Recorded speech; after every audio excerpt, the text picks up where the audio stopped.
اللہم صلی علی محمد وعلی آل محمد کما صلیت علی ابراہیم وعلی آل ابراہیم انک حمید مجید۔ اللہم بارک علی محمد وعلی آل محمد کما بارکت علی ابراہیم وعلی آل ابراہیم انک حمید مجید۔ اپنے سننے والوں کی خدمت میں سلام عرض کرتی ہوں۔ نیا سال ویسے تو ہمارا محرم الحرام کا مہینہ ہے، لیکن کیونکہ دنیا کے تمام کام ہم انگلش جو کیلنڈر ہے اس کے مطابق ہی چلتے ہیں اور کرتے ہیں، اس حوالے سے میری نیک تمنائیں اور دلی دعائیں نئے سال کے حوالے سے کہ اللہ پاک پروردگار پنجتن پاک علیہ السلام کے صدقے اس کو خیر و عافیت والا فرمائے ہم سب کے لیے۔ اس دعا کے ساتھ اپنی بات کا آغاز کرتی ہوں۔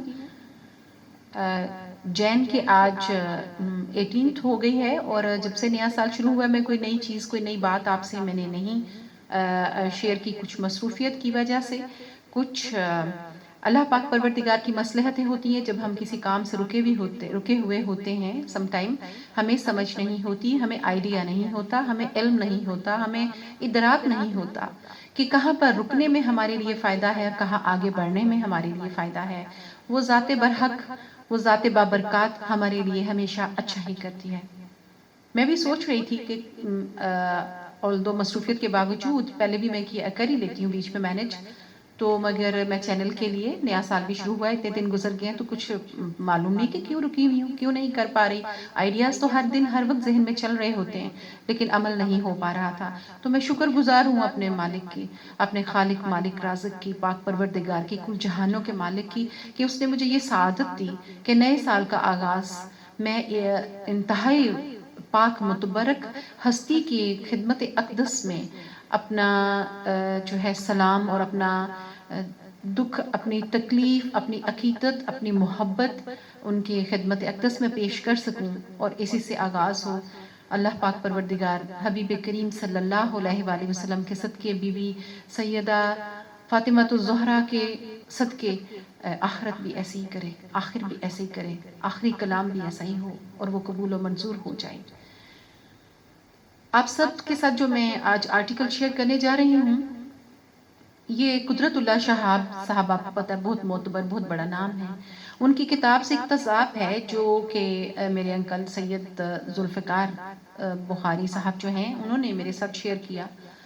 اور اللہ پاک ان کو بھی اس کا فیض اور درجات ان کو بھی پہنچے، اور جہاں سے تحریر ہوتی ہوئی جہاں سے چلی اور پھر سلسلہ وار ہوتی جہاں تک چلتی آئی، سلسلہ وار آگے بڑھے گی، سب کو اللہ پاک فیوز و برکات سے نوازے، اپنے عنایتیں اپنی رحمتیں جو ہیں وہ شامل حال کرے۔ چیزوں کے سلسلے جڑے ہوتے ہیں۔ میں اگلے دن کسی محفل میں کسی مجلس میں بیٹھی ہوئی تھی تو ایسے بات ہوئی،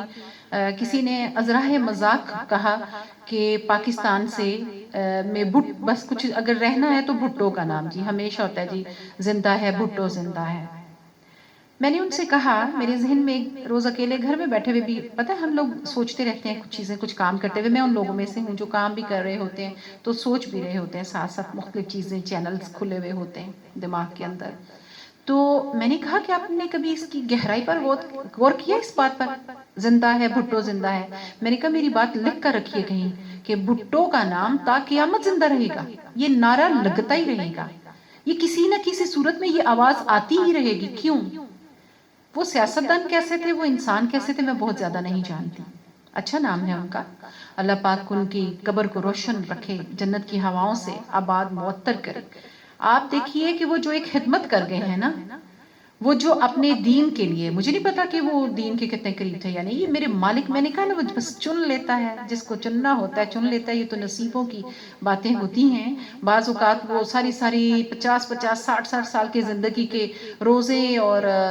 تہجدیں اور نمازیں بھی کہتا ہے مجھے نہیں قبول، اور بعض اوقات وہ نظر کرم اس کی پڑچے بے نیاز ہے نا، وہ خود فرماتا ہے میں بے نیاز ہوں، مالک ہوں، مالک کی مرضی ہوتی ہے نا کہ وہ خدمتیں اور عبادتیں اور وہ قبول کرتا ہے نہیں کرتا، کس کی کرتا ہے کس کی نہیں کرتا، اخلاص کس میں کتنا ہے، یہ ہم تو وہاں تک پہنچ بھی نہیں سکتے، ہماری اتنی اوقات اتنی حیثیت ہی نہیں ہے کہ ہم اس کی قدرتوں کو پہچان بھی سکیں، جان بھی سکیں۔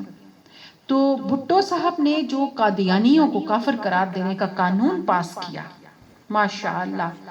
وہ تا قیامت ان کے سر کا تاج ہے، اس کو کون اتار سکتا ہے؟ اور پھر ہم مسلمان ہیں، ہمارے دل میں کیسے گنجائش ہو سکتی ہے، اور اگر گنجائش ہو سکتی ہے تو ہم مسلمان کیسے کہلا سکتے ہیں کہ ہم آقا نامدار حضرت محمد مصطفیٰ محتشم و مکرم صلی اللہ علیہ وآلہ وسلم، جو اللہ کے آخری نبی ہیں، جو رب نے خود فرمایا، جو میرے آقا جی صلی اللہ علیہ وآلہ وسلم نے خود فرمایا کہ میں اللہ کا آخری نبی ہوں صلی اللہ علیہ وآلہ وسلم، اور میرے بعد کوئی نبی نہیں آئے گا، تو آپ کیسے قادیانیوں کو گنجائش دے سکتے ہیں؟ تو بھٹو صاحب نے یہ کارنامہ انجام دیا۔ اللہ پاک پروردگار نے ان کو اپنے حبیب کریم صلی اللہ علیہ وآلہ وسلم کے صدقے یہ توفیق عنایت فرمائی، اس لیے بھٹو کا نام تو زندہ رہے گا۔ یس، تو آج دیکھیے کہ میری ملکہ، میری بی بی سیدہ فاطمہ الزہرا علیہ السلام، آج 3 جمادی الثانی ہے، اور ان کے یوم شہادت ہے ان کا۔ اور وہ کون ہیں؟ کیا ہم عورتیں جو ہیں یہ سوچتی ہیں ہم ساری زندگی بے نمازوں میں گزار دیں، روزہ میں گزار دیں، ہم کچھ بھی کر لیں، تو ہم میں سے بہت سارے لوگ محض چند عبادات کر کے اپنے آپ کو خود سے بذات خود ہی نیکوکاروں میں سمجھ لیتے ہیں۔ یاد رکھیے، نیکوکار، اس ورڈ پہ کسی وقت بات کریں گے، اس پہ غور کیجئے گا، اس کی معنویت پہ، اس کی وسعت پہ، اس کے میننگ جو ہیں، اور اس کی گہرائی پر۔ اللہ پاک پروردگار میرے سمیت ہم سب کو عبادات کی توفیق دے، نیک اعمال کی توفیق دے، مگر تکبر سے بچا کے رکھے۔ ہم تمام فیمیلز جو ہیں مسلمان، ہم بی بی فاطمہ، سیدہ فاطمہ الزہرا کے قدموں کی خاک ہیں، ہم ان کی کنیزیں ہیں، اور یہ بھی بڑی بات ہے نصیبوں کی کہ اگر پاک پروردگار ہمیں ان کی کنیزوں میں شمار کر لے، ہماری ماؤں کو، ہماری ماؤں کی ماؤں کو، ہم سب کو، ہماری بیٹیوں کو، ہماری آنے والی نسلوں کو اگر بی بی فاطمہ الزہرا کے اگر کنیزوں میں شمار کر لے، تو پھر ہم کہہ سکتے ہیں کہ ہم نصیبوں والی ہیں، ہم اچھی مسلمان ہیں۔ اس کے علاوہ کیا ہے ہمارے پاس؟ غور کیجئے گا۔ اور ابھی جو تحریر میں آپ کے ساتھ شیئر کرنے لگی ہوں، پلیز باقی کاموں سے اپنا دھیان ہٹا کر دل کی اور اپنے سوچ کی جو کھڑکیاں دروازے ہیں ان کو وہاں پر روشنیاں کر کے، ان کو کشادہ کر کے سنیے گا، تو میں دعوے سے یہ بات کہہ سکتی ہوں کہ بہت سارے دلوں کی دنیا بدل جائے گی، روشن ہو جائے گی، اور ایمان تر و تازہ ہو جائے گا، اور ہم راہ راست کی طرف آنے کے لیے یوں ہی ذریعے بنتے ہیں۔ اور خالی فیمیلز نے، میل بھی، تمام مسلمان، اللہ پاک پروردگار سب کو اپنے حفظ و امان میں رکھے، میرے سمیت، اور سب کے ایمان کو کاملیت کی طرف لے کر جائے، اور اس کے لیے کوشش کرنے کے لیے ہمیں توفیق دے، اس لیے کہ کوئی بھی کام تبھی ہوتا ہے جب ہم پہلے اس کا ارادہ باندھتے ہیں، ہمارے دل میں چاہت ہوتی ہے، پھر ہم کوشش کرتے ہیں، پھر کام ہوتے ہیں۔ قدرت اللہ شہاب نامہ میں بتاتے ہیں کہ ایک بار میں کسی دور دراز علاقے میں کیا ہوا تھا، وہاں پر ایک چھوٹے سے گاؤں میں ایک بوسیدہ سی مسجد تھی۔ میں جمعہ کی نماز پڑھنے اسی مسجد میں گیا۔ وہاں ایک نیم خاندہ سے مولوی صاحب اردو میں بے حد طویل خطبہ دے رہے تھے۔ ان کا خطبہ گزرے ہوئے زمانوں کی عجیب و غریب داستانوں سے اٹا گھرا ہوا تھا۔ کسی کہانی پر ہنسنے کو جی چاہتا تھا، کسی پر حیرت ہوتی تھی، لیکن ایک داستان کچھ ایسے انداز سے سنائی کہ تھوڑی سی رکت طاری کر کے وہ سیدھی میرے دل میں اتر گئی۔ یہ قصہ ایک باپ اور بیٹی کی باہمی محبت اور احترام کا تھا۔ باپ حضرت محمد صلی اللہ علیہ وآلہ وسلم تھے، اور بیٹی حضرت بی بی فاطمہ سلام اللہ علیہا تھی۔ مولوی صاحب بتا رہے تھے کہ حضور صلی اللہ علیہ وآلہ وسلم جب اپنے صحابہ کرام رضی اللہ تعالیٰ عنہما کی کوئی درخواست یا فرمائش منظور نہ فرماتے، تو بڑے بڑے برگزیدہ صحابہ کرام رضی اللہ تعالیٰ عنہما بی بی فاطمہ سلام علیہ کی خدمت میں حاضر ہوتے اور ان کی منت کرتے کہ وہ ان کی درخواست حضور صلی اللہ علیہ وآلہ وسلم کی خدمت میں لے جائیں اور اسے منظور کروا لائیں۔ حضور نبی کریم صلی اللہ علیہ وآلہ وسلم کے دل میں بیٹی کا اتنا پیار اور احترام تھا کہ اکثر اوقات جب بی بی فاطمہ سلام علیہ ایسی کوئی درخواست یا فرمائش لے کر حاضر خدمت ہوتی تھی تو حضور صلی اللہ علیہ وآلہ وسلم خوش دلی سے منظور فرما لیتے تھے۔ اس کہانی کو قبول کرنے کے لیے میرا دل بے اختیار آمادہ ہو گیا۔ جمعہ کی نماز کے بعد میں اسی بوسیدہ مسجد میں بیٹھا کافی دیر تک نوافل پڑھتا رہا۔ کچھ نفل میں نے حضرت بی بی فاطمہ سلام علیہ کی روح مبارک کو ایصال ثواب کی نیت سے پڑھے۔ پھر میں نے پوری یکسوئی سے گڑ گڑا کر یہ دعا مانگی، یا اللہ، میں نہیں جانتا کہ یہ داستان صحیح ہے یا غلط، لیکن میرا دل گواہی دیتا ہے کہ تیرے آخری رسول صلی اللہ علیہ وآلہ وسلم کے دل میں اپنی بیٹی خاتون جنت کے لیے اس سے بھی زیادہ محبت اور عزت کا جذبہ موجزن ہوگا۔ اس لیے میں اللہ سے درخواست کرتا ہوں کہ وہ حضرت بی بی فاطمہ سلام علیہ کی روح کو اجازت مرحمت فرمائیں کہ وہ میری ایک درخواست اپنے والد گرامی صلی اللہ علیہ وآلہ وسلم کے حضور میں پیش کر کے منظور کروا لیں۔ درخواست یہ ہے کہ میں اللہ کی راہ کا متلاشی ہوں، مجھے روحانیت کے راستے پہ چلنے کی توفیق عطا کر۔ اس بات کا میں نے اپنے گھر میں یا باہر کسی سے ذکر تک نہ کیا۔ 6-7 مہینے گزر گئے اور میں اس واقعہ کو بھول بھال گیا۔ پھر اچانک 7 سمندر پار کی میری ایک جرمن بھابی کا ایک عجیب خط موصول ہوا، جو مشرف با اسلام ہو چکی تھی اور نہایت اعلیٰ درجہ کی پابند صوم و صلاۃ خاتون تھی۔ انہوں نے لکھا، رات میں نے خوش قسمتی سے جناب فاطمہ سلام علیہ بنت رسول اللہ صلی اللہ علیہ وآلہ وسلم کو خواب میں دیکھا۔ انہوں نے میرے ساتھ نہایت تواضع اور شفقت سے باتیں کی اور فرمایا کہ اپنے دیور قدرت اللہ شہاب کو بتا دو کہ میں نے اس کی درخواست اپنے برگزیدہ والد گرامی صلی اللہ علیہ وآلہ وسلم کی خدمت میں پیش کر دی تھی اور انہوں نے ازراہ نوازش قبول فرما لیا ہے۔ یہ خط پڑھتے ہی میرے ہوش و حواس پر خوشی اور حیرت کی دیوانگی سی طاری ہو گئی۔ مجھے یوں محسوس ہوتا تھا کہ میرے قدم زمین پر نہیں پڑ رہے بلکہ ہوا میں چل رہے ہیں۔ یہ تصور کہ اس برگزیدہ محفل میں ان باپ بیٹی کے درمیان میرا ذکر ہوا، میرے روئے روئے پر ایک تیز و تند نشے کی طرح چھا جاتا تھا۔ کتنا عظیم باپ صلی اللہ علیہ وآلہ وسلم اور کیسی عظیم بیٹی سلام علیہ۔ 2-3 دن میں اپنے کمرے میں بند ہو کر دیوانوں کی طرح اس مصرع کی مجسم صورت بنا بیٹھا رہا، مجھ سے بہتر ذکر میرا ہے کہ اس محفل میں ہے۔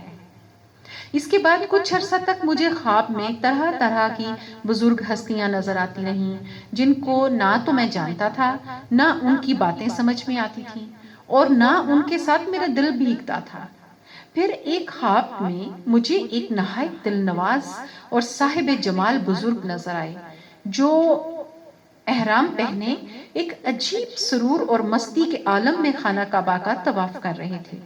میرا دل بے اختیار ان کے قدموں میں بچھ گیا۔ وہ بھی مسکراتے ہوئے میری جانب آئے اور مطاف سے باہر حتیم کی جانب ایک جگہ مجھے اپنے پاس بٹھا لیا اور بولے، میرا نام قطب الدین بختیار کاکی ہے۔ تم اس راہ کے آدمی تو نہیں ہو، لیکن جس دربار سے تمہیں منظوری حاصل ہوئی ہے اس کے سامنے ہم سب کا سر تسلیم خم ہے۔ یہ مکمل واقعہ تھا، اس پہ غور فرمائیے گا، اور یہ میرا بھی آزمودہ نسخہ ہے کہ خاتون جنت سلام علیہ کی وساطت سے مانگی گئی دعائیں رد نہیں ہوتی۔ خدا ہم سب کو خاتون جنت سیدہ کونین کے صدقے ہر قسم کی پریشانیوں بلاؤں سے محفوظ رکھے۔ 3 جمادی الثانی یوم شہادت خاتون جنت سیدہ فاطمہ الزہرا سلام علیہ۔ میں اکثر کسی محفل میں بھی جاؤں یا ویسے بھی، اور کئی بار مجھے یہ بٹر ایکسپیرینس بھی ہوا ہے کہ کئی مذہبی مطلب جگہوں پر یا موقعوں پر اگر جب میں دعا کرتی ہوں تو مجھے بچپن سے عادت ہے، میری ماں نے ڈیولپ کی ہوئی ہے کہ جب میں کوئی دعا یا بات کرتی ہوں تو بے ساختہ بے ارادہ جو ہے نا میں کہتی ہوں، میرے منہ سے نکلتا ہے کہ اللہ پاک پروردگار پنج تن پاک علیہ السلام کے صدقے اور اپنے تمام پیاروں، اب پیاروں میں صحابہ کرام ظاہر ہے سب سے پہلے آئیں گے جو اللہ کے محبوب صلی اللہ علیہ وآلہ وسلم کے رفقا اور ان کے راستوں کے کانٹے ہٹانے والے اور سانپوں کو اپنے ہاتھوں پہ ڈسوانے والے اور ان کے راہ میں اپنے آل مال جان ہر طرح سے اپنی خدمات پیش کرنے والے، ان سے پیارا کون ہوگا خدائے واحد و بزرگ و برتر کو، اور پھر ان کے جتنے بھی نبی ولی پیغمبر باقی ہیں، سب کا صدقہ، سب کا حوالہ دے کر ظاہری بات ہے ہماری کیا حیثیت اوقات ہے اس طرح کے حوالوں اور صدقات کے بغیر دعا مانگنے کی، اور اللہ پاک پروردگار انہی کے صدقے ظاہری بات ہے ہمارے دامن، ہماری جھولیاں بھرتے ہیں، اور سارے دنیا کا نظام بھی چل رہا ہے آج تک، ورنہ اس دنیا میں کیا نہیں ہو رہا کہ ہمارے دل پھٹ جاتے ہیں تو پاک پروردگار جو ہے وہ مینس کے کیسے دیکھتا ہوگا کیا کیا نہیں اس زمین پر ہو رہا، ہم انسان کیا کیا نہیں کر رہے زمین کے اوپر۔ تو جب میں اس طرح دعا مانگتی ہوں تو کئی لوگ فوراً سے پہلے مجھے سوال کرتے ہیں، بلکہ کئی تو خاموش ہو جاتے ہیں اور میں ان کا جواب سمجھ جاتی ہوں، خاموشی بھی بہترین جواب ہوتا ہے، اور کئی لوگ باقاعدہ کہتے ہیں کہ آپ شیعہ ہیں۔ یقین مانیے اس جواب پہ ایک عجیب قسم کی جو ہے کیفیت دل میں پیدا ہوتی ہے کہ یہ کیسی سوچ ہے، یہ کیسی بات ہے، آپ مینس کہ آپ پوری دنیا کو گستاخ کہتے ہیں، فلاں نے یہ کہہ دیا وہ گستاخ ہو گیا، فلاں نے وہ کہہ دیا گستاخ ہو گیا۔ آپ مسلمان کا کیا کانسیپٹ ہے آپ کے ذہن میں؟ جو سارے مسلمان ہیں ہم، میں چاہوں گی کچھ لوگ کمنٹ باکس میں ضرور اپنی رائے دیں کہ ہم کون سے مسلمان ہیں، پنج تن پاک کون ہے؟ اب بھی کچھ دن پہلے فیس بک پہ مجھے کسی نے پوچھا، جب میں نے ایسے ہی دعا دی انہوں نے لائک کیا، انہوں نے مجھے پوچھا کہ یہ پنج تن پاک کون ہے؟ میں کتنی دیر تک سوچتی رہ گئی، اس سوال کا مطلب سوچتی رہ گئی۔ تو میں نے کہا کہ کیا آپ کو معلوم نہیں، ہر مسلمان کو معلوم نہیں کہ پنج تن پاک وہ پاک گھرانہ جہاں سے اسلام آئے؟ آپ کو نہیں معلوم، یا آپ نے مذاق کیا ہے یا مجھے چیک کیا ہے؟ تو اس کے بعد ان کا آیا رپلائی آیا کہ او اچھا ہاں یہ ان کی آل۔ ہم کیا کر رہے ہیں، ہم کدھر جا رہے ہیں؟ اور کیا ہم یہ بہت بڑی گستاخی نہیں کر رہے کہ جس سرزمین کے اوپر ڈیلی بیسس کے اوپر ریپ ہو رہے ہیں، گینگ ریپ ہو رہے ہیں، قتل و غارت گری ہو رہی ہے، کوئی پوچھنے والا نہیں ہے، کوئی کسی کو سزا نہیں مل رہی، کوئی جوان بیٹے لوگوں کے بھونے جا رہے ہیں سڑکوں کے اوپر، اور چھوٹی چھوٹی بچیاں کیا، خواتین کیا، کوئی محفوظ نہیں ہے، کوئی روڈز پہ محفوظ نہیں، اپنے گھروں کے اندر محفوظ نہیں ہے۔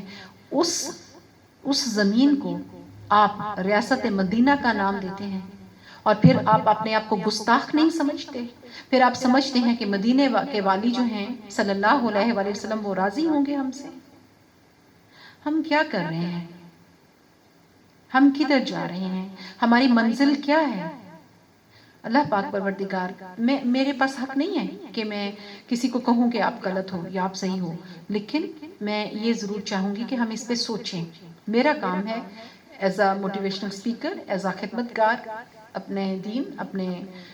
پنجتن پاک گھرانے کی، کہ میں ایسا ریکویسٹ ضرور کروں کہ سوچئے گا ضرور پلیز، کیونکہ سوچوں سے ہی لمحات ہوتے ہیں جو چوروں کو کتب بنا دیتے ہیں اور ولیوں کو سم ٹائم مجرم بنا دیتے ہیں۔ ایک لمحہ ہوتا ہے جو ادھر سے ادھر کر دیتا ہے، ایک نکتہ ہوتا ہے جو محرم سے مجرم اور مجرم سے محرم بنا دیتا ہے۔ سوچئے گا، اللہ پاک پروردگار پنج تن پاک علیہ السلام کے صدقے، اپنے تمام پیاروں کے صدقے ہم سب کے حال پہ رحم فرمائیں، ہم سب کے لیے آسانیاں فرمائیں، ہم سب کو اپنے حفظ و امان میں رکھیں، ہم سب کو میری پیاری بی بی، میری ملکہ خاتون جنت، نور العین حضور پاک صلی اللہ علیہ وآلہ وسلم، میرے مولا علی کے دل کا چین، میرے بادشاہ من، مالک رگ و جاں، میرے مولا حسنین پاک کی والدہ ماجدہ، ان کی جنت اور جنتی خواتین کی سردار، اللہ پاک پروردگار ہم سب کو ان کی بھی شفاعت سے مرحمت فرمائے، اور ہمیں ان کی بہترین کنیزیں اور غلام بننے کی توفیق عنایت فرمائے۔ آمین ثم آمین یا رب العالمین۔ الصلاۃ والسلام علیک سیدی یا رسول اللہ صلی اللہ علیہ وآلہ وسلم، الصلاۃ والسلام علیک سیدی یا حبیب اللہ صلی اللہ علیہ وآلہ وسلم، الصلاۃ والسلام علیک سیدی یا نور اللہ صلی اللہ علیہ وآلہ وسلم، الصلاۃ والسلام علیک سیدی یا خاتم المرسلین صلی اللہ علیہ وآلہ وسلم، الصلاۃ والسلام علیک سیدی یا شافع المذنبین صلی اللہ علیہ وآلہ وسلم، الصلاۃ والسلام علیک سیدی یا راحت العاشقین صلی اللہ علیہ وآلہ وسلم، الصلاۃ والسلام علیک سیدی یا رحمت للعالمین صلی اللہ علیہ وآلہ وسلم، اور میں صدقے میں والی، الصلاۃ والسلام علیک سیدی یا خاتم النبیین صلی اللہ علیہ وآلہ وسلم۔